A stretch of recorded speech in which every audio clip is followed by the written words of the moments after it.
everybody. Welcome to what is sounding like a working name called the Co-op Podcast. Quick story on why this exists. As somebody who's been in Web3 and gaming for longer than 6-7 years now, and the business side, I've listened to a ton of great podcasts about Web3 and business and gaming. And for the longest time, people have been asking me if, hey, you should probably explore starting a podcast. And for the longest time, I couldn't figure out how to probably do it. And what happened was that I reached out to a friend, someone I thought that I could talk with across Web 2 and Web 3, and see if we could find a way to just, pick ideas, both across as, from the consumer side, from the business side, and just kind of see and pick each other's minds consistently on a regular basis about, what the space is like for Web 3 gaming, what is emerging, how can we learn things from Web 2, and while still honestly loving both, and it not being about whatever bags we hold or things that we are doing on the business side or brands we're creating. Just, a friend I could talk to and we could pick our brains on regularly, right? And I reached out. The guy's a freaking cool guy. And I think it was just 2 weeks ago, got on a call, had a great vibe, and said, you know what, let's freaking do it.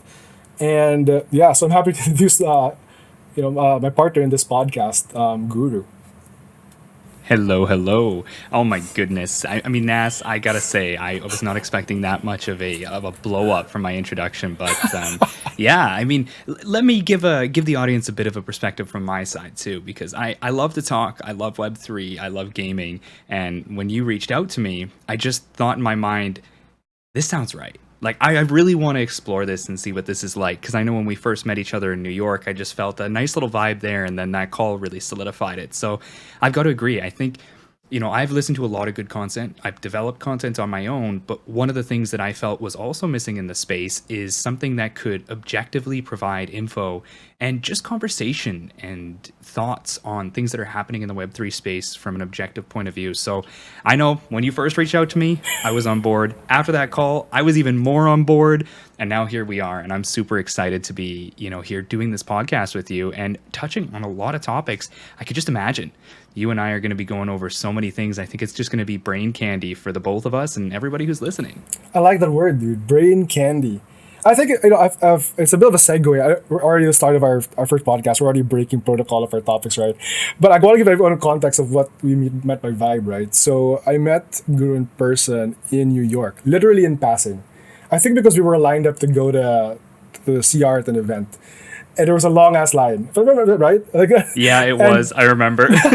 And we were just talking, and we actually meant to talk again at the event, but we got so busy, doing rounds, meeting new people, but it was a good vibe. And I'm familiar with a lot of the guilds in the Web3 space.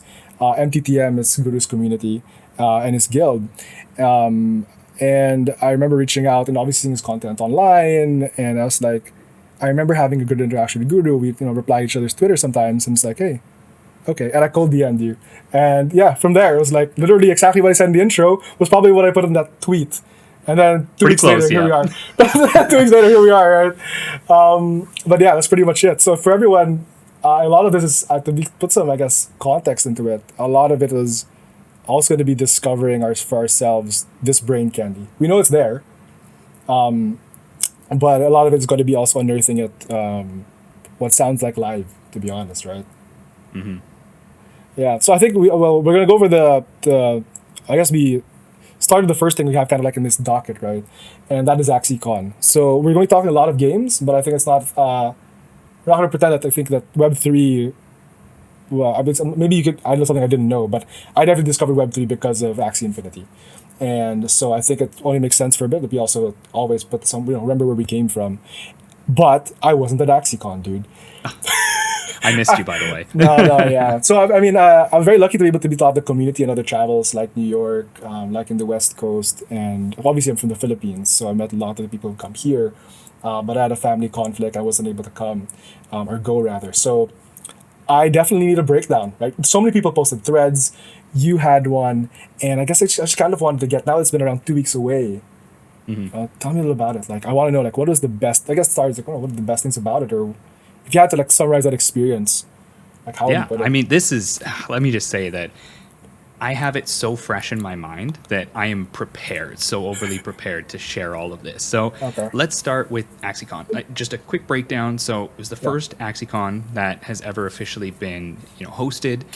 It did take place in Barcelona, Spain, which I think is actually a bit of a gift and a curse. It was a beautiful location, absolutely amazing. My first time in Europe, actually, and what a place to spend my first time in Europe. But on the other side, something that probably could have been better is that the location was actually a little restrictive, especially for people in the Philippines. So, I mean, that is the very first point that I think is important to bring up, is that it was a beautiful location, very, very well chosen, but the location itself wasn't overly accessible. And I personally think that we could have had a better location maybe to include the greater Axie Infinity community. But now that out of the way, the con itself. Now, it is important to know that Sky Mavis did take this very seriously. They actually hired an events team to help host all of this, and they did a full string of research. I was talking to Zyori. He said that he took the team to Gamescom to kind of feel out a gaming convention, to understand what they might need. Thematically, it was gorgeous. You walk into the building, everything felt Axie. You felt like you were in a little Axie town. They even had the special little area for all the gamers, and it was twice as big as the con area, by the way. The gaming section where all the tournaments took place, you could tell they knew they had a lot of people coming to game. So it was like twice as big on the other side of the event center. And then in the actual area that was thematically created for Axie, you had a couple of stages, but most of it took place in that center exhibit area and then the main stage. And that's where I spent a lot of my time too. It was absolutely like top end. I had to say that if it was your first convention, you would have been spoiled. It was open drinks, it was open snacks. These are things that I'm sure you've been to plenty of conventions, Joe. They don't cater that well. Like, you got to buy your own drinks, buy your own coffee, buy your own food. Axie was fully catered, fully sourced to be able to give you, and as an individual, this feeling of being a VIP, which actually I think was good, because some people were complaining about the price of the ticket, saying, hey, it seemed a little pricey. But when you showed up and you got a feel of the experience and the amenities, you realized, okay, no, this wasn't too pricey. This was very well priced. And then that, again, I could go over that convention center itself, but I think just like anything, any sort of convention, what really made it the best was everything that happened outside of it almost. All of the satellite events, all the networking, all the dinners, all the parties. We went to the Go Beach Club for the pre-convention party where everybody picked up their badges. And that was probably one of the most heartwarming and like just craziest parts of the whole week, because all of these Lanashians from around the world came together. We were all sharing some drinks together, drinking SLP. I don't know if you saw the pictures on Twitter, but they had the thematic drinks and everything. And it was fantastic. So I think the best things were definitely how much quality, how much real passion and heart was put into the event, like creating it, curating it, thematically designing it, and then making sure that more than just the convention was the experience for people, the parties outside of it, the dinners outside of it, etc. It was incredible. I there's a couple of things I want to talk about there, right? I love the idea. I didn't know that. I didn't know that where you get that pre-party was where you get your badges. That's an excellent idea. I've been to a ton of cons, and we do. My team comes from our gaming media side first, right? A lot of things that they do recently, at least the kind of the world opening up again, was you can get your media passes days ahead, but that's still kind of like a chore, right? You go there, there's a line, but they also have like these pre-mixers. That's actually the first I've heard that was the same thing, right? You basically get your badges, everyone can go, and then you kind of walk into like a pre-mixer, right? Kind of get to know and finally see people you know. So that was. I didn't know that was the case, and that was an excellent. It's like, wow, they got so many people to go to this pre-thing. I had no idea that's where you claimed, which is an excellent, little thing. I think I'm not sure it's common. That's not my experience, but that was good. The other one I wanted to double down on is, yes, I heard from probably a dozen people at this point about the food, the catering. Because again, exactly like you said, like we've been to a bunch of like these events, and food is it's probably where some of these major cons make money because of the booth. So that's one. So you pay lower, affordable ticket price based on consumer market, but you pay for a ton of like margin on food, right? When you're at the event. So when they told me, that's the exact same thought I had. So they were telling me that the food was like, only drinks and everything. So I was like, oh, that makes sense. Like that is a different experience of like anytime I can go get a drink and go get so that made me jealous. It definitely made me feel like the price point made a lot more sense. Like, you remove everything about the context of where it is and the travel, but just the price of the ticket. I was like, okay. And I only heard that it was yummy. Like, everything was yummy. So I was like, okay. Things I didn't think were, I think, a little bit new to me. I guess maybe because it was also maybe because it was specifically for a specific gaming community and not like, a bunch of different brands coming together for a con to sell or to market themselves, right? So, I mean, those were two things I thought was I said. Things I didn't Hey, know I could that's what I'm discuss. here for. Yeah, I'm giving you the exactly. lowdown, man. I know, The I know. insider scoop. I know. I mean, I was surprised also to hear that the tournament area was bigger. Like, how was that? Like, how was the program, right? Like, were you able to go between, like, were there speeches while the tournaments were going on? Was that a challenge? Kind of like, I know you're a competitive guy, but you're Yeah. also very in touch with the community and the creators. Like, did that ever become a problem? 100%. And I will say, actually, on one of the things that I think could have been much better planned was how they should have brought it together a little bit more consciously, understanding that you're going to have competitors who are here for the BYOD tournament, who are here for the Axie Classic tournament. They were playing all day, like the whole day, during all of the events, all of the programs. And they were seldom, if ever, unless they got knocked out, able to come and enjoy the rest of the convention. Like, I had a couple of MTTM esports players there that were representing MTTM, and I really felt distant from them at the con. Like, I was a speaker, right? I was a moderator there, so I had to be at a few of the panels and host the main stages. I couldn't, first off, come and see a lot of their games because I was busy on the other side, and they also couldn't come see me speak. Like, a lot of them had to go and watch my speeches afterwards from the VODs because they couldn't see them live.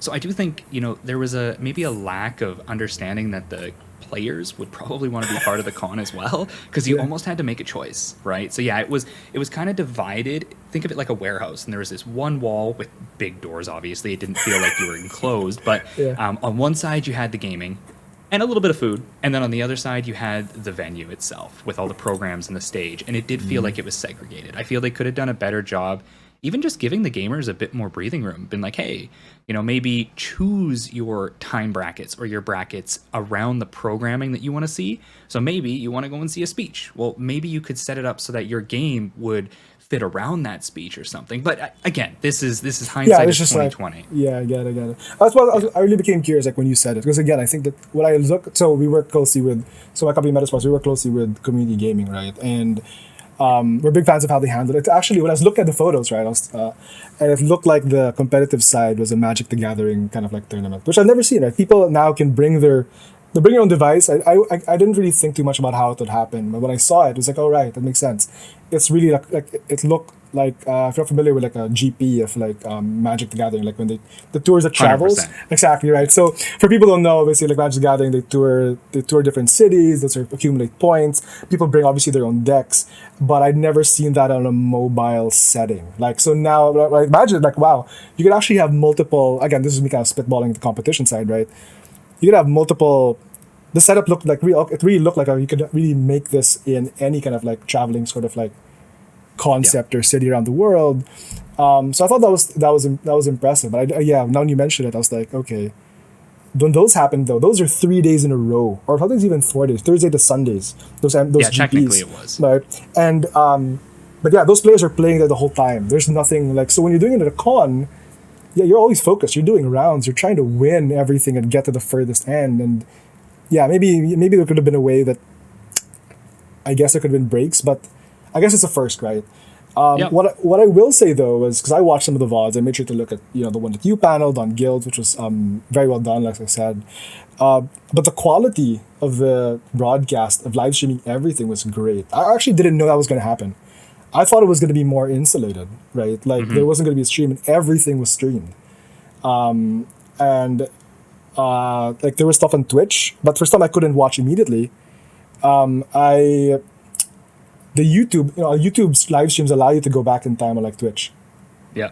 Right. So instantly it was so convenient. So I was like, oh, this is amazing. Like, so yeah, I mean, you mentioned that your MTTM guys got to watch it, but again, I will commend that coming from a production background, it was like, oh, this is great. I'm far away. I can watch it at my own convenience, and everything is top quality audio. Yeah. So I mean, I didn't expect it either, by the way. When I first went up on stage, that was when I realized that they were streaming it, because my phone was blowing up because obviously MTTM was saying, "Oh, Guru's up speaking, come see. Oh my god, hey, good job. You look so good." I got so many screenshots of me up there speaking. Some of them making me look good. Other ones I wish never got taken. But that's how it is making content. But yeah, I was like, "Oh wow, this is being streamed." And I guess at peak, like their peak viewership was close to about, I think, 2,500, 2,600 people across all their channels. So there was a good turnout. No, that's really good. I mean, I didn't even know the number, so that's good to know that it was that good. I mean, and I think what's nice about it was that again, aside from the VOD, I couldn't watch everything, obviously, but the ones everything I particularly cared about was easy enough. I put an alarm. The program was announced earlier, so it was very fairly easy. I mean, okay, I guess one thing I want to do, like, I guess kind of final ask would be, satellite events and everything. Did anybody do anything outside, like, unofficially, or were there official side events that were organized by parts of the community? I mean, I feel like I saw that. I was wondering, like, is there any particular ones that might have been, because like, as you and I know, like in New York and everything, the side events are sometimes even, like, some people just make amazing, like, impromptu fun stuff. 100%. And we did. I remember even the first night I got there, the best actually, because this was before the pre-reg party. There was an impromptu meetup at a just random hole in the wall bar. And I didn't think much of it, but I was kind of jet lagged. I had a nap over the day. Unfortunately, I was going to go and have lunch with Ian, because it was my first time meeting Ian. She's such a close friend of mine. I was so excited to meet her. And let me just say, she's even prettier in person, which is usually not the case. So Ian, thumbs up. But anyway, I couldn't because I was so jet lagged. But I woke up in the evening, and Logic and my boys had messaged me saying, "Hey, you got to come out. We're gonna have a meetup. The BYAC people are planning it, and there's a few of us." I was like, "Hey, I'll show up." And I didn't expect much of it. But people just kept showing up. And we must have had 120 Lunatians outside of that bar just hanging out. I got to meet everybody. So that was the first impromptu. But I actually did some stuff with Han and the Quest guys. We actually had a organized creator party and creator tour that happened with all of the creators. And that was, let me tell you, it was insane. That I could go on forever, so I'm not going to steal the whole podcast for this. But what I will say is, that was probably one of the most important things for me and a lot of my creator connections and community, because that's important. It made you feel like, okay, there's all of these people who are part of the Axie Infinity community, but then there's this next layer up of people who are actively contributing to creating content and perpetuating the brand and building their own personal brands. And they almost feel kind of like celebrities, right? And you got to get together with everyone, and it didn't matter what level you were at. There was me and Elijah and Lima and all these people, who were like bigger creators. And then there was people who were just starting, and you wouldn't have even been able to tell the difference. We were all people. We were all meshing. It was fantastic. So yeah, there was a lot of events, but I could go on forever. I know one of them, though. I will say, Jiho is an absolute machine. There was one night we went out to have a nice little party, which turned into us going to a club, which ended up with me staying out till like 7 a.m. with Jiho and Logic and a few of the guys. And I don't think I've ever partied that long before, but it was a banger. I loved it. Okay, good. It sounds like it was well, but I definitely have to I'm going to make sure. I talked to my wife, right? And I was like, okay, no matter what happens next year, even if we have a earlier booking, I'm sorry, we're going. I'm sorry, we're going. I guess my last one, I definitely want to know this one. How do you feel about Origins now, the game? I particularly also for Origin to Origins, I thought it was interesting, like the name change. I was like, okay, interesting. But I finally got it on my phone. I move around a lot, so I'm actually excited to play. Actually, you might have seen, I've been in the MTTM Discord, because it's like, okay, I saw you. I need because I don't have the time. It's like, okay, I need a better starting comp, not just like me, freaking around. And so I wanted to get your take on the game now, coming from AxieCon. Yeah, for sure. So first off, we got you, by the way. We'll get you a dope team. We've been setting it up. We've been crazy choreographing. But so Origins. I'm not going to talk about that weird drama of the name change, but I'm happy it's Origins, by the way. It rolls off the tongue better. Agreed. I personally am not a huge TCG player. I come from a very mechanically intensive MOBA shooter background. Yeah. So it almost feels a little unorthodox that I would come in and enjoy it, but I have really been enjoying Origins. And I think one of the reasons that I've been enjoying it is because it is dynamic enough in and outside of the actual arena mode itself to make me feel a little bit more stimulated again. You know, V2, we went 21 seasons. There's a point in time when no matter what kind of balancing you do, it just feels a little old. And what was done was that we actually just expanded on and gave people a little bit more depth to theorycraft, to create, to rebreed, to, you know, just explore a slightly new engine of combat. Yeah. But I think more than that, and this is just the technical side of me, I love how Origins brought more of a realistic, sustainable Web3 gaming ecosystem to the table. Because if you look at V2, it was a single vertical. It was play to earn, to burn, to sell, to play, to earn, to burn. And it was that's all it was, right? And it was so linear that it felt dry and unsustainable. But then you get into this Origins mode where you've got a few extra verticals. There's a couple extra like burn loops that you can go through, and a few of them are, this is something I'm super passionate about, not very predictable. You know, I used to joke around that V2 was spreadsheet infinity because I would literally just set up my numbers on a spreadsheet, and if they made sense, I would do it. If they didn't, I wouldn't do it. And Origins has kind of changed that because there's this unpredictability factor now that's come in with the crafting side, like crafting with runes and charms, etc. And I think that really adds a nice element to the game. And I'm, as I said, I'm bullish on it for that side of it more than anything. Yeah, as a player, I like it, but I'm not traditionally a TCG player. But for the Web3 gaming ecosystem, I think that it has fleshed out a system that will work a lot better to try and deal with some of this SLP baggage, but also just show the world that, hey, look, we're starting to perfect a model that is more sustainable for Web3. So in the future, when creatives and different kinds of dev studios come in, they won't have to go, oh no, we got to reinvent the wheel before we build this bicycle. They'll say, hey, no, look, there's this model that Axie's been testing. Maybe we can take a few of their successes and put it into our game and not struggle so much with the baggage of tokenization and oversaturation and Ponzi-nomics. So yeah, that's my take on it. No, I'll add to that. Like, so again, I started picking it up quite recently. That's why I made sure to try and get the test life, because like I need this on mobile if I want to get any better, right? So on the game loops, right? What was so interesting, because I basically after how many months, I basically kind of played it fresh after not playing Classic for a while, right? We've been doing it as operations for LSL, but for me as a consumer, it's like this is really my time joining, right? And when I touched it, I was like, oh, this feels like it makes sense, because when you say it added those two other burn loops of runes and charms. Exactly like you said before. Before I had a spreadsheet, I knew exactly what I needed. I memorized all the parts in less than 2 weeks. I got it. I got it. I know what to win. I know what more or less. Okay, the meta's changed. I follow the right people. Done. Here, I felt like when a lot more games that are more commonly known as, I instantly felt the lack of resources I had. Mm-hmm. Right. It's more like I can have maybe I have tons of SLP. I can buy tons of SLP, but it's not straightforward. It's like there are possible balances in runes, charms, axes. Right. Okay. And now it's like, okay, if you start, you have level up points. Like you have limited number of asset. What do you call it? Stats you can allocate. It's like, oh crap, where do I go first?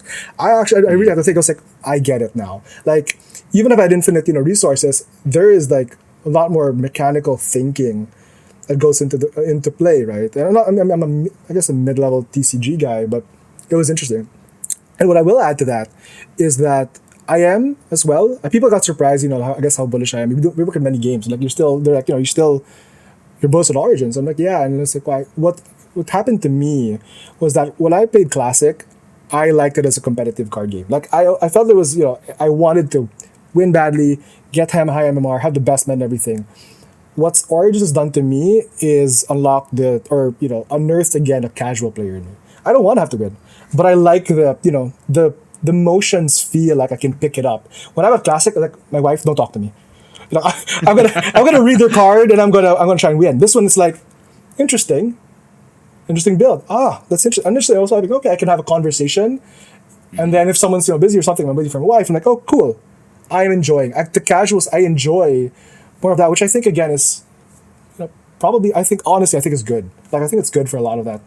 Me too. Direction of the game. So that's my take on it. So okay, at least we're kind of on the same page, but I'm sure there's a lot we can unearth there. I would love to even promote anybody who might be listening to this, share your thoughts on it. I'd love to hear other people's points of views. Yeah. Like even, tag me on Twitter, tag Joe on Twitter. Yeah. Like let us know. I'm always open to hearing people's views on it. Not just positives either. There's negatives to it. So Agreed. Yes, I guess thanks for that. See, like so meta. We're definitely open to discourse. Like the whole point of this was to have healthy discourse with Guru. But if anyone wants to kind of like, pick apart what we're saying, happy to get that exercise on, right? Tag us on Twitter. We're game for that. I wanted to move on to something else in the docket, right? What do I have here in our docket? Interesting news. So Guild of Guardian. I don't know how involved. See, again, guys, we're completely like cold on this together. Guild of Guardian announced. My team sent this to me, right? They announced a partnership with 8 esports orgs. Right? Yeah, They became 8 esports orgs. Hard to miss, exactly, right? Hard to miss. And I have some thoughts. I have some thoughts about it coming from obviously esports and production side and everything. But I wanted to get your thoughts, man. Like, what do you think about this partnership? I guess also some context. How involved are you with Guild of Guardians? Familiar with the game? Because now this is really like we talk about. It's kind of like Web 2.5. Like it's legacy known orgs touching now what is very Web 3 focused directional game. Yeah, I'll and let you some go for serious orgs too. Serious like orgs. When I saw it, because I played League competitively before, and these are some people who are big names in S tier leagues like League of Legends, right? So first things first, the disclaimer that is necessary for everything. Correct. I do hold GoG assets. I was one of their original beta testers, and Nice. I've connected with the team quite a bit, so I do have an interest in the game. However, one of the things about GoG that's kind of, again, a little bit of a disconnect for me is I'm not the biggest mobile gamer.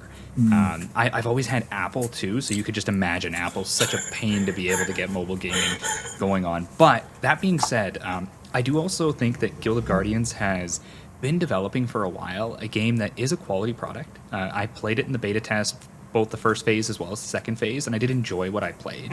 And I think that what they're trying to do is very interesting on a couple fronts, but also a little concerning in my opinion. So I think that yes, they're trying to bring officiation to the game, right? Like just like guilds will bring an officiation and player liquidity to a game, they're now trying to approach it from an esports point of view where they're taking these established brands to help them be more officiated in a global point of view, which is good. I think that that's smart. However, here's where the risk is. The risk is they now have a significant amount of responsibility to deliver to these officiated brands, or any of the mistakes that come out or any of the issues that are experienced will be pretty much communicated to the world through a microphone.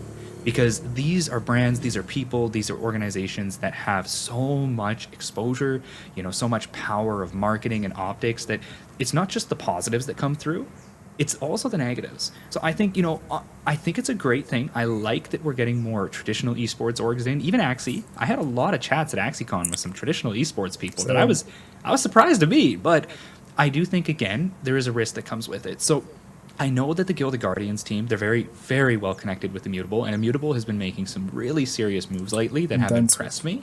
So yeah. I do have confidence in the team, but I will most certainly be having an expedited bit of a stipulation and just critiquing on what they do, because I know that if things do go wrong, it's going to be equally as loud as things going right. So I'm just interested to see how it comes out. I also am interested to maybe connect with some of the old teams that I've had chances battling against, connecting with back in Academy and CSL. I'll be like, hey, what's up, Cloud9, full circle, hey?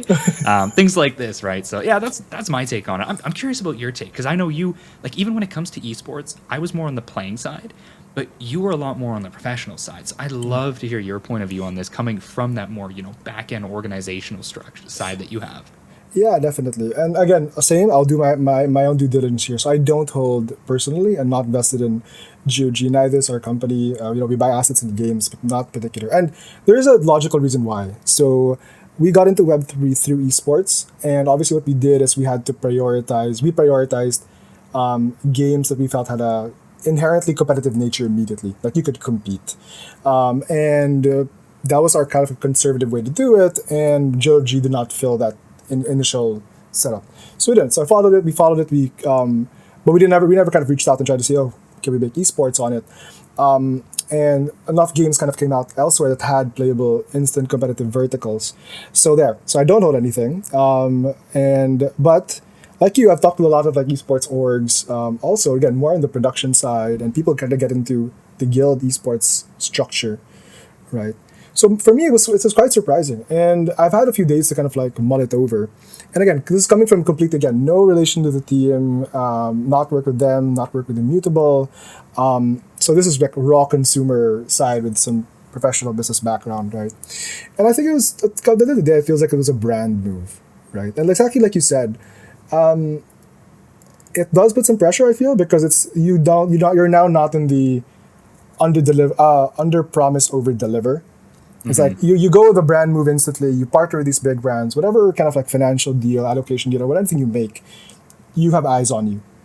Right. And now everything becomes instantly scrutinized. And for me, I can't help that, right? I can't help scrutinize as well because, it is still like an entertainment kind of like business when you're an esports or your brand. What I found interesting was that maybe it's a good tactic. Like I think within like I see the Web3 and like Web2 as like the pie that the two Venn diagrams that have not yet quite touched enough, right? They haven't quite put themselves together. I like that. So what I found interesting, was that despite the announcement, I was trying to find press from each of the orgs about it, and I couldn't find a strong. Maybe I missed quite a few in the initial first hour or two. That's how okay, was there press released through Liquid, Fnatic, like about this? And I don't think I found anything immediately. I thought to check again. It's been about a couple of days, maybe a day or two, which means that maybe again. So it sounds like this is maybe a concerted brand move, right? Because you have things like some of the publications hitting on NFTs and then judging these orgs. So it makes me think like, was this a brand move that they could use it on the Web3 diagram, but not do any media publication with them yet? Here, because they specifically said long term. So I said, okay, maybe it's a long term rollout plan because maybe there's some backlash there. But I imagine if you wanted to do that, you'd want the normal case when you'd want the press you're paying for or partnering with to go with it. Yeah, that's a really good Right. point. I never even thought of that. Right, and again, they also had because I have to think about attention because that's how we would work with sponsors or anything, and then I think about they had a space immediately after, a lot of people we know and friends and kind of the space, but they talked about esports and Web3, but none of the orgs had a representative on the Twitter space, which I was again completely confused about. It's like, but again, coming again from a campaign background of marketing, maybe that's something they wrote over time, but that sounds to me like if you're looking at a traditional strategy, that is not an optimal initial strategy, right? 100%. Because you'd want the initial loudness. I guess unless it's a long-term rollout. Okay, we're gonna establish it in the Web2 diagram, or Venn circle, and then roll it out to emerge later on over the years. So there are a few things that caught me a little differently. And then the other one was that the initial deal is actually it's a brand deal because it's likeness and skins related to it's not teams that they're making. That's a long-term part. Yeah. But the initial idea is brand skins or I think it was particularly characters or NFTs or like it. So again, it's really more of a brand play, and not as maybe over time it's an esports play, but it's not the esports competitive vertical, it's esports brand, which I was sad because I was like, oh my god, are they announcing a competitive mode immediately, time attack or something, right? And no. No, but I thought it was interesting. Like that was a brand move, and I think they have lots of ways to play it. And I like this because it's going to be interesting for us to watch because you've talked with them, you've been an early tester, and I'm completely cold. And when I see esports names, I have to follow. My team is all of a sudden like, oh, okay, what's happening here? Yeah, but those are my thoughts on it, right? And I think that it's going to be an interesting play. I think esports is used a lot now because it's a kind of like experienced gaming vertical in Web2. And a lot of all games are trying to... I've consulted for quite a few of the Web3 ones, how they want to approach it. And this is like a... I gotta use that on these podcasts. Balls to the wall. Like it's as balls to the wall you can go without making it completely press public. So I was like, interesting. I thought it was interesting. But yeah, that's on me, man. You have any thoughts on it still? Yeah. Yeah, 100%. I think so. First off, I love that you brought that angle into it because I never did that looking into it. Because for me, and I think this is a lot of people that share this perspective, when they saw it, the buzzwords hit and the buzzwords had an effect, right? So those buzzwords ended up working on people like me, which gave me an opportunity to look at it and go, hey, look, I need to join this Twitter space. I need to check this marketing out. I need to be on top of this. But at the same time, I do realize that if they didn't get the press from the other side, that is a huge drop of the ball, actually. And I feel like that is one thing that people who are not just in your position, but in positions of scrutinizing it are also going to see. Now, on the flip side of it, I do think, again, you got to take this in steps. When you have such big names come in, from a business point of view, I'm going to market those too. Like, I can't doubt them for that.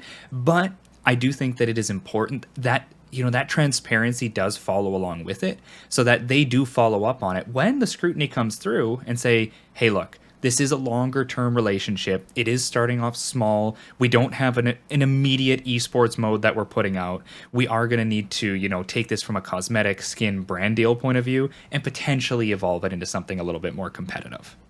Hey everybody, a quick intermission here. So I'm coming from the future, which is episode 2. We discovered that the next section, all about Omega Strikers, had this incident. My dog apparently could be heard barking all throughout the section.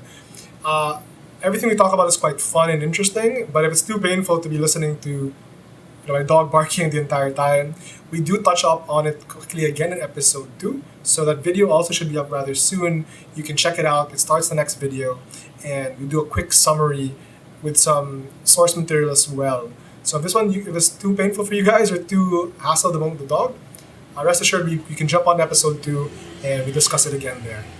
So yeah, enjoy. Thank you, everyone. So those are pretty much my thoughts on it. But since we're on this topic, I know that we were chatting a little bit before. You actually recommended a game to me that really stood out to you. And I just got to say, I got addicted to it the moment that I played it. So I would also like to touch on another game that just recently came out that has a lot of press on it, that's kind of approaching things really uniquely on the Web 2 side of things, because this isn't just Web 3. I think that Web 2 gaming has a really strong place in what we're going to be talking about here. So let's get into Omega Strikers. So first things first, I love this game. You brought it up to me, Joe, and I just downloaded it. And then not only me, but everyone else at MTTM who was watching me is like, all right, we're playing this game. And I thought just at the surface level, it had a good team behind it, some ex-Riot, game leads, and the game itself was really unique. It had this novel feel to it that appealed to somebody who grew up in my gaming generation because it had this unique, almost retro, but modern touch to it. But I know that there's a lot more behind just the game itself. And this is what I find interesting, because you brought some of it up to me, and I would love to pick your brain on, what else outside of just the game, Omega Strikers, is interesting, and potentially even some stuff that Web3 games could maybe learn from Omega Strikers being launched in the last couple of days. Yeah, I appreciate it. I'm glad you guys got addicted to it. I mean, for everyone's context, I put it on the docket for things to talk about because my team brought it up. And apparently, it sounds like the MTTM, you picked it up and all of a sudden MTTM's playing it, which is a good sign. So on our end, my entire, all the people, so again, I run gaming companies, production side and agency, and everyone's playing it. We're trying to do a monthly game night now. It's going to be what monthly game night is going to be for all the people on my staff, right? But yeah, a reason I brought it up was, again, for everyone here, we're trying not to talk only about Web3, right? We're gamers. I think there's a lot of things that are blending in between. But what's interesting about Omega Strikers, so I wanted to highlight a few things because it wasn't actually me who brought it up, but some partners on my team. Because again, so we do agency and web production work for Web3 games primarily now, but we still do a lot of that content for Web3 related games, especially media. And so one of our brands, Esports, was contracted as media to cover the launch, got some close beta testing and everything. And what happened was my team was like, oh, it's kind of been a while since we've seen something like this. Actually, no, we've never seen something like this for Web3, but it's been a while we've seen something like novel or extremely innovative for the way a game's launched, right? So Mega Strikers, I'm Nas, as our editor, I'm hoping you can put a clip of the game somewhere here in post, where people can see what the game is, because it's ridiculous. It's essentially mobile battle arena, but Rocket League. So basically you have a quick explanation. You have 3 heroes, who are characters versus another three people. There's obviously the goal in each side, and you essentially are using the skills to get it into a goal at the opposite end. Right. There's some other novel things like your shield. You can get knocked off the ring apparently, which I had no idea until it happened. I don't know if it happened to you, right? Yeah. What was so interesting about it is that it was such a contrast again in our experience compared to what we've seen launching in Web3 games, right? First of all, I guess most of us who come from Web2 gaming know, it was developed 3 or 4 years before anybody has seen any of this, right? There was 3 or 4 years being made from a basement apparently by ex-Riot guys, and it comes out and we see a pretty much close beta. Where what we're used to now in Web3, right, is we keep seeing alpha. We already see alpha, and I guess I also tend to judge wrongly, thinking that sometimes this is an alpha. I have to remember that a lot of these games in Web3 are alpha. Right? And this is basically a kind of fully fledged game. But what was interesting at the launch, right, was essentially it was a better version that I still feel sometimes even a more a very complete kind of like launch campaign, right? When I say launch campaign, they launched with like a creator showcase that had essentially very interesting. They partnered with creators that each had their own team, right? It's called a creator event, and essentially, let me know if I'm trying to make sure if I understood it completely right. In the game itself, in the game client, you can click creator event. I'm sure you saw it at the start, right? Yeah, I Yeah, saw it. and all the partner team, and these are not just creators. These are some of the esports team, like Team Moist, I think is there. You have the team like Hafu, some famous streamers, and when you play, you can choose a team to support. Like your team creates a support, and every time you win, they get points on this like leaderboard, right? On this leaderboard, and their points accumulate to certain things. Like I think there's going to be skin rewards and earnings or in-game you can get from supporting the ones who kind of win, right? And this is aside from I think they released a show match with I think it's Blastoise, where for all these creators and teams also fight each other, and seeing that out to press. They have things like the characters are all fleshed. They already have like I think 9 characters, and when you go 10 to of the them. doc. Oh, sorry, yeah, 10. When you go to the Yeah. docket of the characters, you can actually see there's already dates of release of other characters. Right, there you can see like October something. There's gonna be this character coming out, this coming out. All the striker characters. So I always thought we talked about this before about things like lore and kind of like there's so much reason to buy in to the characters already, and then the reach that they've employed to be able to get it out is such a different, such a different experience. So I'm just hoping that at least for my team, it was like right. This is how some of these things like launch again. We've been a while. We've seen something like launch that was kind of like an indie style, which is what alpha feels like for a lot of these Web3 games, right? But Yeah. and we know how much money all these games have raised, right? So it's very interesting as a consumer to be like wowed again, like kind of like wow, it's a novel, it's fun. A lot of these Web3 games are also kind of doing novel, fun stuff, and at least us from like the consumer side of us got touched by it. We're like, oh, wow, this is like fun. So now we're making game night out of it. We're planning to do maybe some tournaments and everything. Like you said, you saw it. It looked like crazy, stupid fun, and you got the MTTM guys to it. So there's a lot of novel things I think when they were launching. I'm hoping some. I feel like my team was also unfairly scrutinizing Web2 games. Here's my thought process because I think we're at alpha, and I'm hoping a lot of the ones when they get to beta do something at this level. Who are able to. It had nothing to do. It's very clear they're in-game purchases and everything, but it's all about the gameplay. The creators are really involved. Clearly, they're playing it on their own time. A lot of creators are just playing it on their own time, right? So I love Streaming it as well. Streaming Twitch it. it had crazy viewership. Oh, really? I didn't even see. Did you check Oh, it out? it has because some of the big creators are playing it. That's when I first saw it. I didn't know what it was. I saw some of my big creators that I was following playing it, and I'm like, okay. And then you recommended it. I'm like, all right. I gotta look into it. But So no, what- it's really good. And I think another thing that really stands out about it, especially on the Web3 side, is just like you said, it feels like a player-driven launch.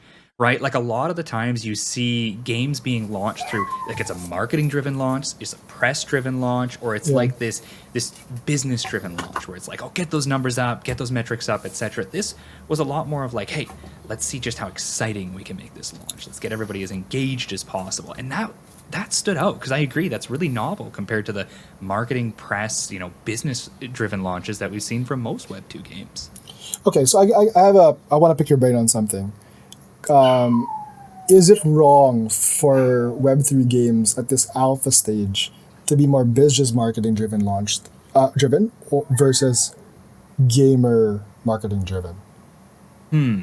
I think yes and no. And the reason I say that is because I think it's not a one shoe fits all situation here, where there are certain games, whether they be developing at a certain level, let's say, like a AAA development, massive teams, etc., that do need to keep things a little bit more traditional to try and get that launch, effectively reached because there is a huge product that they're developing, wherein they do have to keep it a little bit more business. But I think that when it comes down to the official launch, like not even where we're at now, which is alpha, I do think that making sure that it's player driven more than business driven will be important on a couple of fronts. First off, your players are your seed for the most part. A lot of these games that are currently in development, that are developing in the Web3 space, they were seed raised, like their seed raise came from investors, players, the people who want to play the game, people like me and you, the people, guilds, etc., who invested in to give them their financial start and the funding they needed to start development. So I do think, rather than an obligation to your shareholders and your VCs to make a profit on said game, they're going to have a stronger obligation to the players and the initial community investors to make sure that the product itself does deliver, and that it delivers in a way that feels, let me bring it back to AxieCon. That feels like you yourself are, given an exclusive, deserving opportunity for being early, for being, being a promising investor, believing in it. I want that satisfaction. I want, like, let's say games I've been, I'm an advisor for Cypher, right? I've been with them since day one. When that game launches, I better feel like all this passion and all this time and effort and work and money I've put into it, I want it to feel worth it. And I think that is something that Web3 games will probably have to either learn the hard way or come to lean into and see that the success of that kind of launch can come to speak volumes, because it's the organic marketing that'll come from something like that, like we've kind of seen with Strikers here, where it's not just your own paid marketing initiatives and press release that's going to bring the optics and the users, but it's actually going to be that organic marketing that stems from the community itself, which has a ripple effect on their communities and their viewers, etc., to bring more eyes and optics to your project, and then compound that with some traditional marketing, and it's like, oh, you got rocket fuel on it. Again, my opinion, we won't know until we see it actually put in place, but that'd be my thoughts on it. I think it's neither one side nor the other, but kind of a little bit of there's a gray area in between that will vary depending on just how serious of a degree that project is developing at. I agree. But I think, and maybe it might even be something where the type of game itself matters, like the format. Like if it's a MOBA FPS, if it's a mobile game in particular, like I think Southeast Asia is very big in mobile, but the West is not as much, right?